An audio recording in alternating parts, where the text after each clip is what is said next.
காலம் கடந்து கண்கட்ட பிறகு சூரிய நமஸ்காரம் என்பதை போல உங்களோடு ஸ்டாலின் எப்ப சொல்றாரு? 4 வருஷம் அவர் தூங்கிட்டு இப்ப சொல்றாரு உங்களோடு ஸ்டாலின். அத்தா உனக்கு 1000 ரூபாய் கிடைச்சா, உனக்கு 1000 ரூபாய் கிடைச்சா, உங்களுக்கு 1000 ரூபாய் கிடைச்சா, வாங்க வாங்க வாங்கன்னு கூப்பிடுறாரு. ஏன் கூப்பிடுறாரு?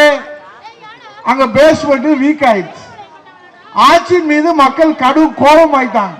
இந்த சோழவந்தான் தொகுதிக்குள்ள திமுக காரங்க ஓட்டுக்கட்டே வர முடியாது. அந்த அளவுக்கு இந்த சோழவந்தான் தொகுதியில இந்த மக்கள் திமுக ஆட்சியின் மீது கடும் கோபத்தில் இருக்காங்க. பிள்ளையோ பிள்ளை மாதிரி கொள்ளையோ கொள்ளை யாரும் கேட்க முடியல. இந்த நிலைமையில தான் மாண்புமிகு முதலமைச்சர் அவர்கள் உங்களோடு ஸ்டாலின்.